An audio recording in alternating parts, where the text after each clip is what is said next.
E agora é Virgínia com a gente. Olá a todos.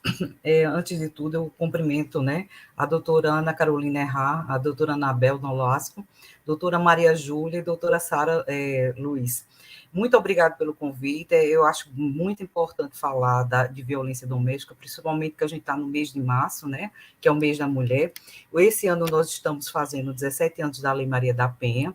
Então, assim, é como a própria Maria Júlia falou, né, eu acho que o ano todo a gente tem que falar de violência, tem que falar de mulher, né? Até porque a gente observa que hoje a quantidade de mulheres, né, são superiores, né, mais de 52% da nossa população, e assim, hoje são feitas algumas leis para as mulheres, mas não todas, né, tipo assim, hoje a gente tem a Lei Maria da Penha, que é a 11.340, que foi feita em 2006, completando 17 anos esse ano, e essa lei, ela foi feita porque existe realmente discriminação, existe violência contra a mulher. Eu sou defensora pública estadual, meu nome é Virgínia Muri, e assim, no dia a dia, eu estou trabalhando há 13 anos, vou fazer 14 anos com violência doméstica, e me deparo com muitos casos de violência, assim, muito brutais, né? Somente nos últimos meses, assim, nos últimos anos, a gente vê que a escala de violência aumentou bastante, né? Então, antes de qualquer coisa, eu queria passar, assim, para vocês alguns dados, né? Nacionalmente falando, uma mulher, em média, 35 mulheres são agredidas por minuto. Então, se a gente for olhar, 35 mulheres agredidas por cada minuto, né? Então já a gente vê que é uma coisa, né, que exorbitante, né?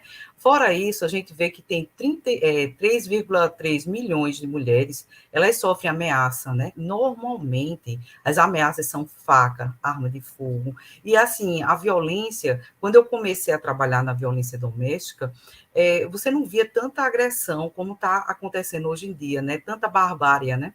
Então, assim, essa questão hoje no Brasil, a gente tem uma terceira lei mais conhecida no mundo, mais elogiada no mundo, entendeu? Temos redes de atendimento às vítimas de violência doméstica, a Defensoria é uma dessas, né, desses órgãos que fazem parte dessa rede, né, daqui a pouco eu vou falar a respeito desse nosso trabalho, mas assim, só fazendo um levantamento, né, alguns colegas como a Anabel, como a Maria Júlia, elas falaram, né, mas assim, um perfil rápido da vítima de violência doméstica, todas, antes de qualquer coisa, né, a gente tem que ver que vítima de violência doméstica, ela pode vir de qualquer classe social, de qualquer raça, né, isso aí, no contexto geral, no dia a gente verifica que todas as mulheres, elas podem ser vítimas de violência, que o que a gente, de fato, verifica, né, mas, assim, um perfil mais comum, pelo levantamento, né, são mulheres negras, são 65% delas, né, sofrem violência,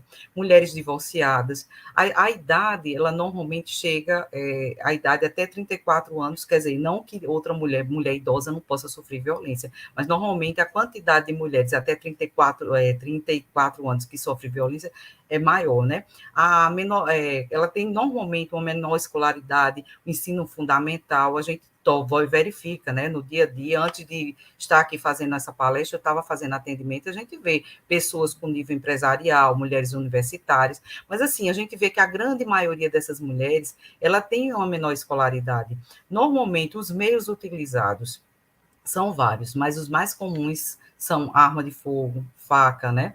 Essa violência, ela acontece muitas vezes dentro da casa da mulher, né? Então, foi feito um percentual e 53,8%, né, dessas mulheres que sofrem violência dentro de casa. Normalmente, ela não tem ninguém, né? A gente costuma dizer que as testemunhas dela são as paredes. As pessoas, às vezes, que vêm, eles têm medo, né? O vizinho, ele escuta. A gente aqui no estado de Pernambuco, a gente tem leis, né, que diz que você está no condomínio, então, se você é um vizinho, você faz parte, né, do condomínio, você pode, entendeu? Ligar para o 190, pedir ajuda, né? Porque essa mulher, normalmente, ela está sofrendo, ou ela não pede ajuda, né, porque ela tem vergonha, ou ela não pede ajuda porque ela não tem a quem pedir. Então, é importante que os familiares, que as pessoas, né, os vizinhos e as pessoas, os amigos, eles possam ajudar, eles possam fazer uma denúncia, nem que seja anônima, eles peçam socorro, normalmente acontece muitas vezes, né? E a gente vê que essas mulheres, elas sofrem Normalmente as agressões, né, por conta dos companheiros, dos ex-companheiros, são 58,1%. Deixando aqui, eu vi que a doutora Anabel, ela fez bem, assim, a parte geral, perfeitamente, né, mas, assim, só para acrescentar, né, a violência doméstica não é qualquer tipo de violência, normalmente tem que ter o âmbito familiar, ou seja, você tem que ter algum vínculo de família com aquela pessoa, ou, caso você não tenha, mas tem que ter um vínculo de afeto, ou seja, companheiro, ex-companheiro, pode ser, no caso, o familiar, pode ser um irmão, pode ser uma irmã, pode ser o pai contra a filha, pode ser. Normalmente a gente pede que a vítima de violência doméstica, pede não, a lei determina que a vítima de violência doméstica tem que ser do gênero feminino, né? O agressor pode ser qualquer um, pode ser masculino ou feminino, né? E aí o que é que acontece? Um levantamento assim, aqui no estado de Pernambuco, no ano de 2021, foram vítimas de violência, né, doméstica 41.213 mulheres. No ano de 2022, houve 43.752 casos de violência contra a mulher.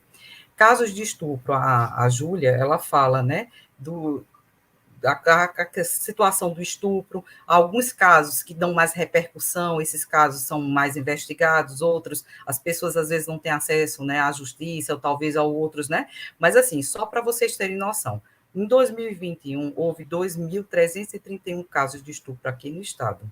Em 2022, foi 2.355, para há um aumento tanto dos casos de mulheres que sofreram violência, como em casos de estupro, né? A cada 1 minuto, 2 mulheres são estupradas. Isso é uma pesquisa nacional feita pelo Fórum Brasileiro de Segurança Pública, né? Então, assim, hoje, como eu falei anteriormente, né, a lei já vai completar 17 anos, agora em agosto. A Defensoria Pública, como os demais órgãos, fazem parte da rede. Eu só vou dar exemplo de algumas coisas que acontecem, né? Aqui no estado, atualmente, nós temos 15 delegacias especializadas, né, para fazer boletim de ocorrência, solicitar medida protetiva. Não quer dizer que uma mulher que sofre violência, ela pode estar numa cidade que não tem delegacia especializada, mas ela pode fazer o boletim de ocorrência em qualquer lugar, né? Qualquer pessoa também pode denunciar que está acontecendo violência doméstica. Normalmente é importante, né, que as pessoas que saibam, né, elas orientem essas mulheres a pedirem ajudas, né? E pronto, aqui no estado nós temos também 10 varas de violência doméstica, e nas cidades onde não tem vara especializada, a vara criminal, ela pega essa demanda, né? Então, o que é que acontece? A Defensoria Pública, ela, há muitos anos atrás, ela tem uma atuação, né, pela vítima de violência doméstica, temos também a atuação pelo acusado.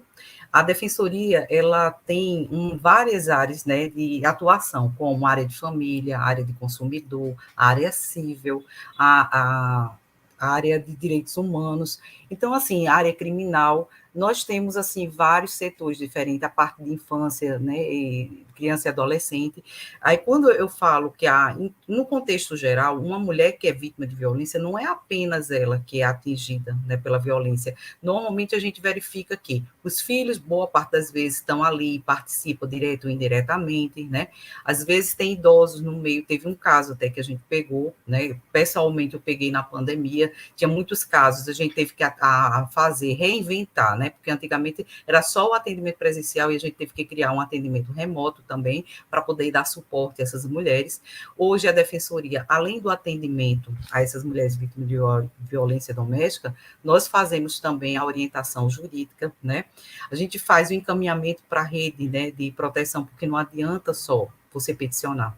Normalmente essas mulheres vêm com problemas psicológicos, elas precisam serem atendidas normalmente a gente passa elas, às vezes, para os centros, né, de referência, né, do estado aqui na capital. A gente tem o Clarice Lispector, tem o Maristela Jutz, que fica em Jaboatão, entre outros, né. Então, assim, esses centros, eles têm a parte de psicológica, assistência social, e fora isso, muitas vezes essa mulher, ela precisa também de outros tipos de demanda, né. Quando a Anabel falou das medidas protetivas, as medidas protetivas são determinações judiciais que essas mulheres recebem, né, para que haja um afastamento, né, para que elas não sofram mais violência. Normalmente eu vou fazer um pequeno resumo de como é que acontece. Uma mulher, ela procura a delegacia da mulher, ela existe um boletim de ocorrência, e com esse boletim de ocorrência, boa parte das vezes, ela pede também a medida protetiva lá na delegacia, né? E aí gera-se a medida protetiva, no prazo de 48 horas ela tem que entrar no judiciário, tem que ser deferida, mas hoje, como nós estamos trabalhando com processo judicial eletrônico, que nós chamamos de PJE, essa é quase que automática, né? Ela faz esse boletim de ocorrência, aí o boletim ele passa, né, tem um prazo de 30 dias para investigação, depois pode virar ou não um processo, porque vai para o Ministério Público, o promotor de justiça vai analisar se de fato aquele fato é um fato criminoso, e se for, ele denuncia, e aí vai gerar um processo criminal, quando houver o recebimento da denúncia por parte do juiz. E, nesse momento, quando ela faz o boletim de ocorrência, que ela faz a declaração dela, que ela solicita a medida protetiva, essa medida protetiva, ela é solicitada, ela é enviada para a vara tem um prazo de 48 horas para deferir ou não deferir essas medidas protetivas, e, normalmente, muitas vítimas de violência doméstica, elas nos procuram, né? Pronto, essa semana mesmo eu atendi um caso que ela está sendo abusada sexualmente pelo marido, né, ela não quer ter relacionamento com ele, já disse para ele que não dá mais para continuar, mas ele está insistindo, né, ele não quer sair, ela foi lá procurar saber o que é que ela pode fazer, entendeu? É muito comum também as vítimas de violência nos procurarem para falar, porque muita gente, às vezes, acha que fazer o boletim de ocorrência, dali por diante ela não sabe mais o que é que vai acontecer. Então, a gente conversa com elas e explica exatamente. Se houver descumprimento de medida protetiva, é necessário que ela nos informe, que a gente peticione, avisando a juíza que está havendo descumprimento. Eu vou falar um pouquinho dos mecanismos, né, que tem o Estado para coibir essa violência contra a mulher, né?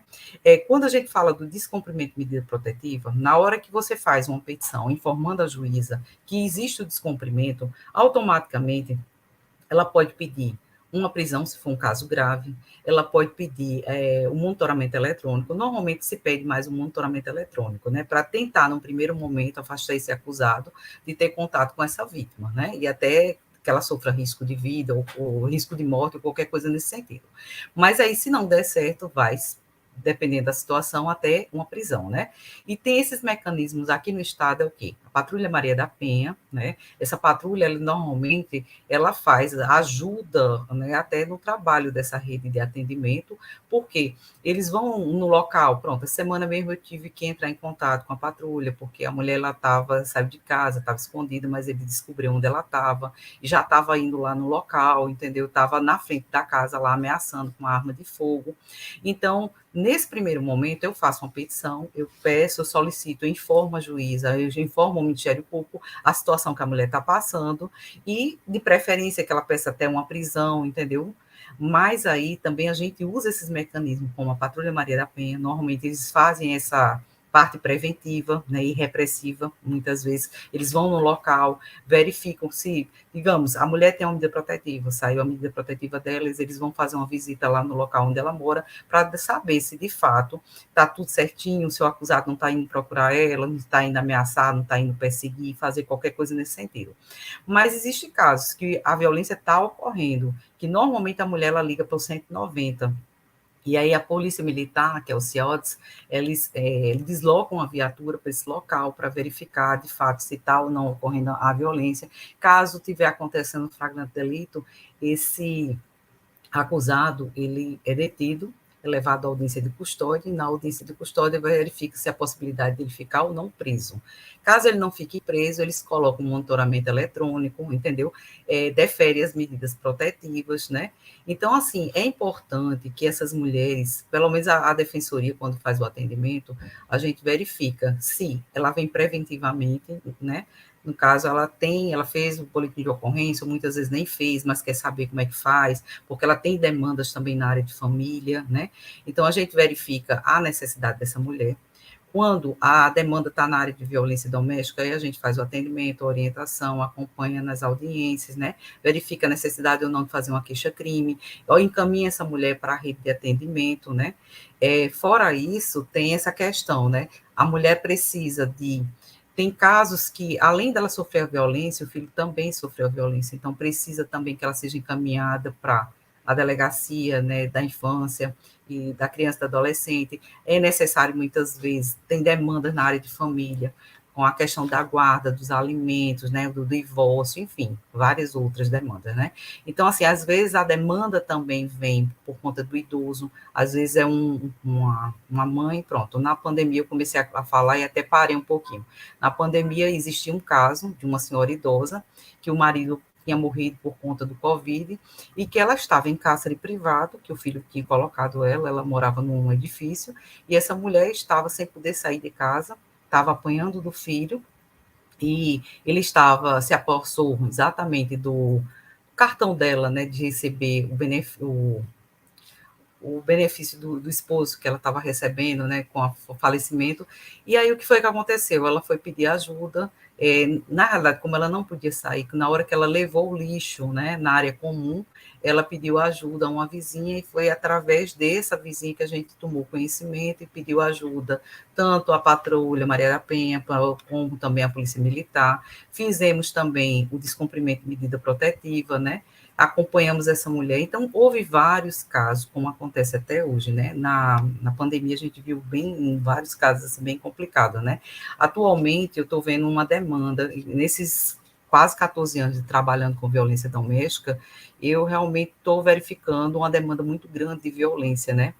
Que está ocorrendo. Então, quando as nossas colegas anteriores falaram, né, tanto a Anabel como a Maria Júlia, a respeito da necessidade, a gente não pode, como rede de atendimento, ficar só ali, né, no teu papel, no caso, a defensoria, a gente como atendimento, orientação jurídica, acompanhamento, encaminhamento, nós também fazemos o trabalho preventivo. O trabalho preventivo a defensoria ela atua muito dentro de comunidades, né? Então a gente faz serviços sociais dentro de comunidade, a gente faz atendimento nessas comunidades e também a gente vai para dentro da universidade, fazemos capacitação tanto dos defensores como capacitação também de outros órgãos para que visualize exatamente a necessidade de fazer um atendimento humanizado, um atendimento diferenciado dessas vítimas de violência, porque, olha, há 10 anos eu trabalho com família, direito de família, e assim a gente se depara também com a situação, como é importante,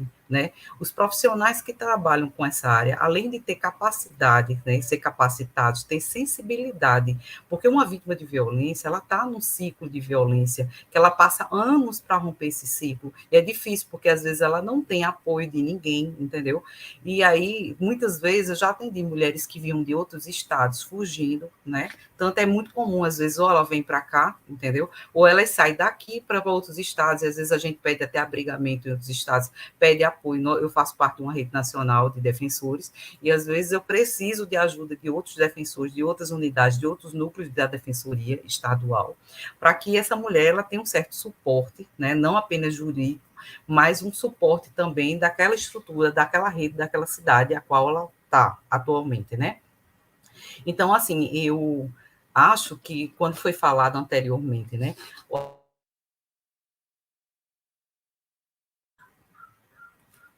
Eita, né?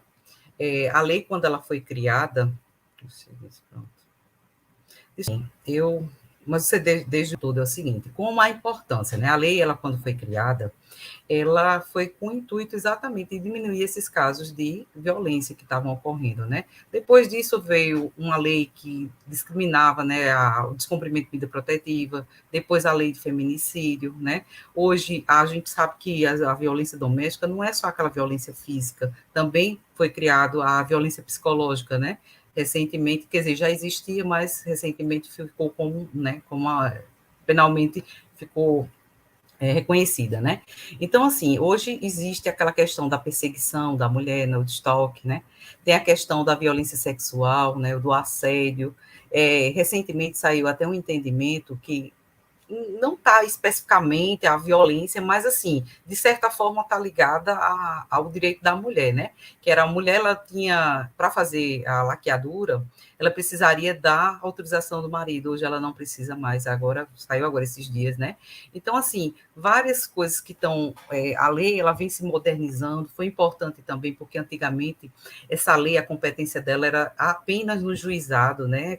os juizados criminais, e aí, muitas vezes, a penalidade era uma cesta básica, e aí, quando foi criada a vara especializada, não, o olhar foi diferenciado, né? Foram criadas essas medidas protetivas, que são essas determinações judiciais, né? Que proíbe o acusado de se aproximar, de manter contato, de frequentar a residência, local de trabalho da vítima.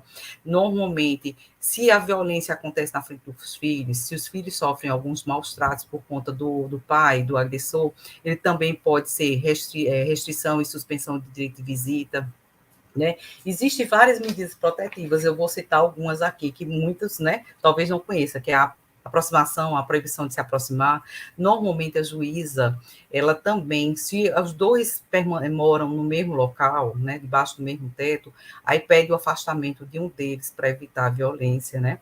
Tem a proibição de contato, que esse contato pode ser através de comunicação, de e-mail, telefone, enfim, né?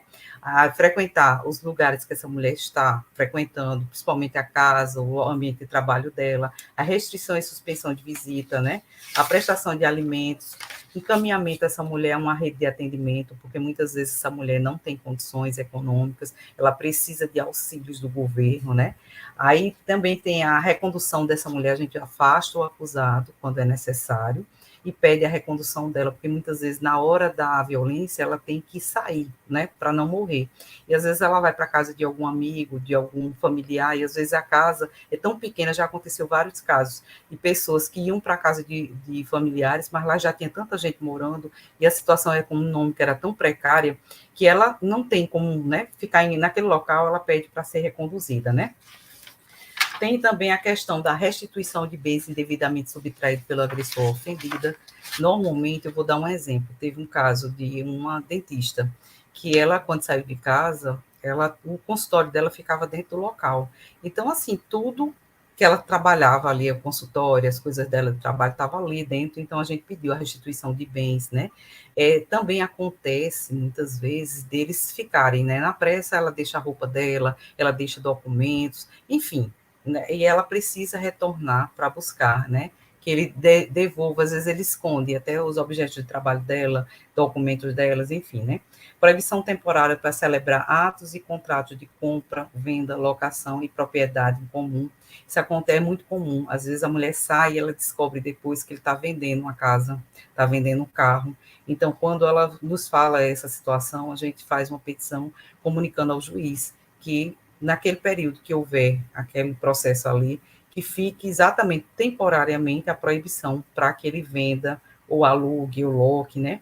A suspensão de procuração, porque às vezes ela deu uma procuração para ele para resolver alguma coisa, ele utiliza essa procuração para poder trazer prejuízo para ela econômico, né?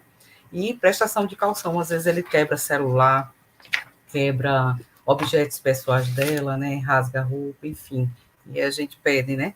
Então, assim, é muito importante, né, essa atuação da rede de atendimento, né? Essas mulheres têm que ter uma rota de fuga, ou seja, a gente indica para elas que se está acontecendo algum caso de violência, normalmente que elas peguem os documentos, né? Pronto, essa que eu atendi essa semana mesmo, ela estava me falando, e eu disse, olha, se você pretende entrar com um processo de divórcio, que entrar com um processo de alimentos para seu filho ou para você, era bom que você pegasse, né, imposto de renda dele, pegasse se ele tem alguma contra-cheque em casa para comprovar que ele está trabalhando em tal empresa, que ele ganha tanto, entendeu? Porque quando essa mulher sai muitas vezes por conta da violência, ela deixa de alguns documentos ela não tem acesso. Então, é importante que essa mulher ela tenha em algum lugar seguro alguns documentos, algumas roupas, né? Algum dinheiro, alguma coisa, alguma pessoa que ela também possa contar, né? Essa rota de fuga, além dessa documentação, pessoas que ela tenha, que ela possa desabafar, ela possa pedir ajuda, ela também tem que procurar, né? Esses órgãos que atuam com essa parte, né? Tanto Defensoria Pública, a Polícia Civil, no caso, a DPMU, ela tem que procurar a Polícia Militar, se for o caso, o Ministério Público, a OAB, e tantos outros órgãos que fazem esse tipo de atendimento a essa vítima de violência, né? A Defensoria está sempre aberta, né, para fazer atendimento. Aqui eu só estou passando, né? Nós estamos atualmente, o nosso núcleo, ele fica na Manuel Borba, no prédio, no número 640, na Boa Vista. E quem que precisar, o nosso telefone é o 99488-3765. Nós estamos à disposição tanto dentro dos fóruns, né, como nesse núcleo especializado que fica aqui na Boa Vista. O nosso atendimento, além da capital, aonde existir, porque aqui na capital nós estamos com núcleo especializado, né? Nós temos aqui na capital 3 varas, mas em outras cidades, como Jaboatão, Olinda, Caruaru e Petrolina, enfim, todas as outras demais cidades, as pessoas que são vítimas de violência, ela deve procurar o núcleo da Defensoria Pública da cidade a qual ela está morando, né, para que seja orientada e que para que o defensor, além da parte de orientação, né, a parte de atendimento, ele também possa verificar essas outras demandas em vara de família, em outras varas, né, que a defensoria ela pode fazer outros tipos de processo para ajudar até ser mais rápido, né, para essa mulher não ficar passando a violência, porque pronto, ontem eu estava com uma mulher que estava havendo descumprimento de medida protetiva. Então, eu fiz a petição informando ao juiz o descumprimento, juntei as provas. É muito importante também, quando eu falo com a vítima de violência, se ela puder, se ela tiver fotos, pronto. Ontem tinha um caso que ele estava pedindo para tirar a medida protetiva, era um pai que batia na filha. A filha, ela em rota de fuga, ela foi para a casa de uma irmã, que também já havia sofrido violência no passado. E agora, como ela era de menor de idade, o pai estava pedindo que não, que ela era de menor, que aquilo era invenção, que não havia necessidade daquela medida protetiva. E aí, o que foi que aconteceu? Eu peguei, juntei, eu perguntei para ela, você tem fotografia das violências que você sofreu? Você tem algum áudio onde ele ameaçava você? Tem alguma coisa por escrito, alguma testemunha, alguma coisa? Ela disse, não, eu tenho. Ela me mostrou mais de 10 a 15 fotografias. Aí existe áudio dele ameaçando ela, né? Então, assim, isso tudo faz com que, quando uma vítima ela é bem orientada, a gente tem como pegar essas provas e juntar no processo para que a justiça visualize realmente que essa mulher é vítima de violência, que ela precisa de ajuda, que ela precisa dessa rede de proteção. É importante que essa rede de proteção não só fique na capital, que ela também vá pelo interior adentro, região metropolitana, interior, que como eu disse anteriormente, a lei, ela é uma lei, a terceira lei mais reconhecida, né? É como a Anabel falou, mas o Brasil, assim, tem atuação, a gente tem uma rede de proteção boa, mas essa rede ela tem que estar sempre ser feitas políticas públicas, esses órgãos, essa rede ela tem que estar funcionando, tem que dar, quando a Júlia ela fala de questão de estrutural, é importante que todos os órgãos tenham estrutura para combater esse tipo de violência. Eu vou dar até alguns exemplos a vocês, né? Aqui no estado nós temos, a nível nacional, nós temos um protocolo de feminicídio, né? E o estado de Pernambuco, ele aderiu também a um protocolo, né? E esse protocolo é exatamente explicando como é que deveria ser feito, né? Para essas vítimas de violência. Então, não adianta existir um protocolo se os órgãos não atuarem, não capacitarem seus profissionais, entendeu?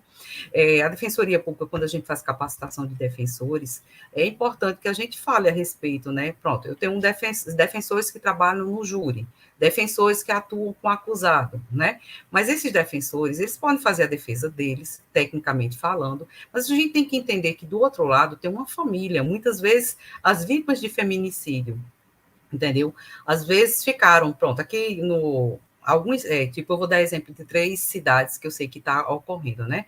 A cidade de Recife, a de Olinda e de Jaboatão dos Guararapes, eles já criaram, né, uma bolsa para os órfãos do feminicídio, são meninos, né, que perderam a mãe ou algum parente, né, e que ficaram sem condições econômicas. Então, essas prefeituras elas já fizeram uma lei própria para poder ajudar economicamente, psicologicamente, esses órfãos, né?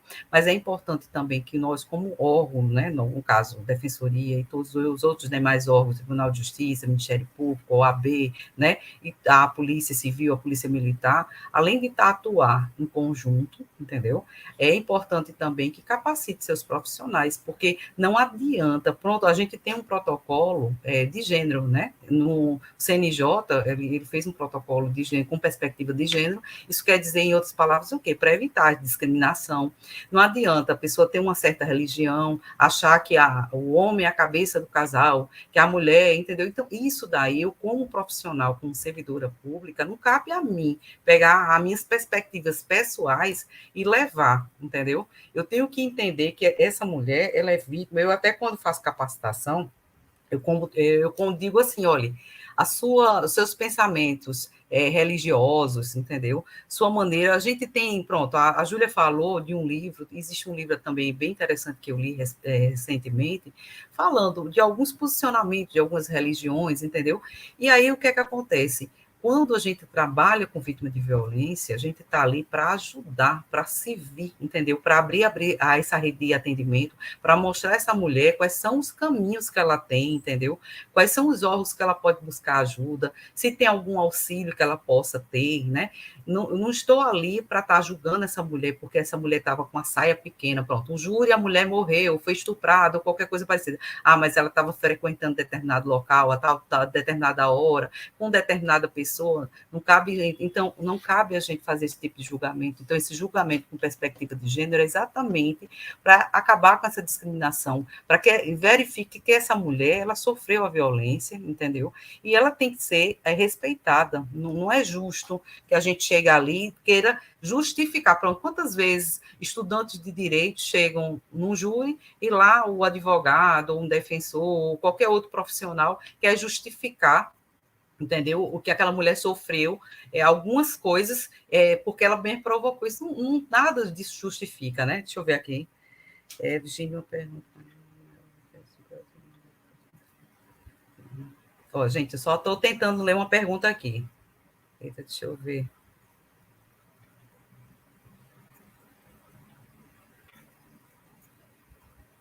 Olha, Pernambuco, ele tem uma rede, a Camila Miranda fez uma pergunta, né? Pernambuco tem uma rede de atendimento às vítimas de violência que poucos estados têm, entendeu? É referência, né? A nossa rede aqui, até eu sinto até um certo orgulho de saber que nossa rede aqui, de fato, ela existe, né? Ela, há muitos anos, ela vem atuando, né? Logicamente que sempre precisa de mais investimentos, porque a gente verifica que a violência, querendo ou não, ela vem crescendo, as mulheres, elas estão ficando... mas, assim, com mais conhecimento, né? Então, elas estão procurando mais denunciar. Antigamente, muitas sofriam caladas. Eu peguei um caso de uma senhora mesmo de 82 anos, eu acho, de 83, que ela passou a vida toda sofrendo violência, e já no final foi que ela vem denunciar. Então, assim, hoje, a nossa rede é uma rede realmente muito atuante, né? A gente tem que continuar que exista investimento nessa área, né? Que amplie essa rede de atendimento.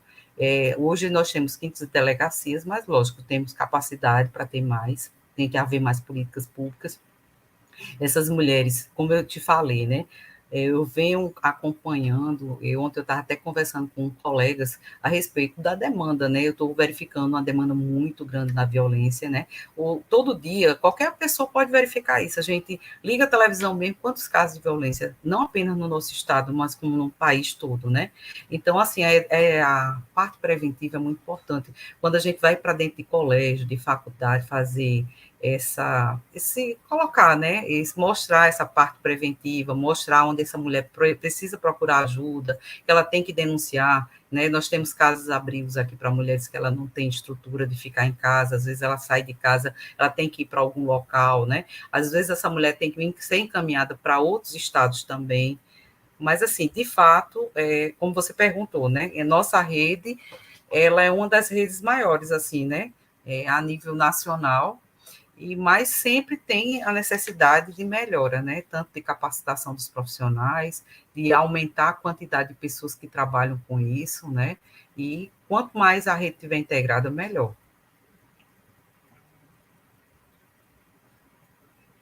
Ah, tá. Deixa eu ver aqui se eu encontro, Camila.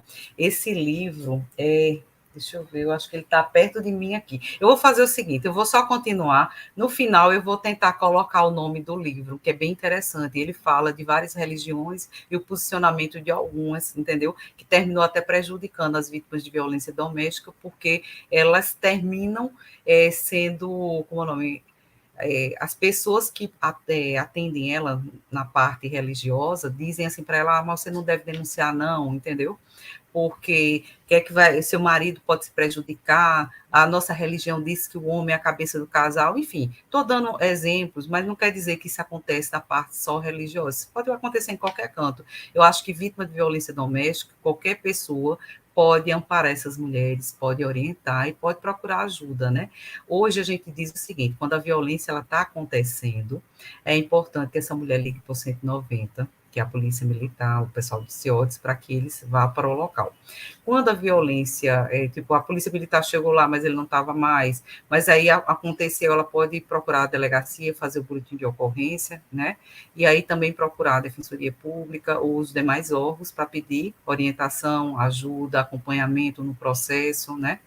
Mas eu acho que é mais isso, né? Não sei se eu ajudo, mas a Defensoria está sempre à disposição, né, para encaminhar, orientar. A gente trabalha muito com os centros de referência, né, com os demais órgãos, né, e é muito importante, principalmente assim, Tribunal de Justiça, né, como a gente está lá dentro também, muitas vezes a mulher ela procura a vara para resolver alguma coisa e termina passando também na sala que a gente tem lá procurando ajuda. Então, assim, como as colegas falaram anteriormente, é importante que quem estiver ouvindo, os colegas que estão também se formando aí na área jurídica, entendeu? Que tenha esse olhar de gênero, né?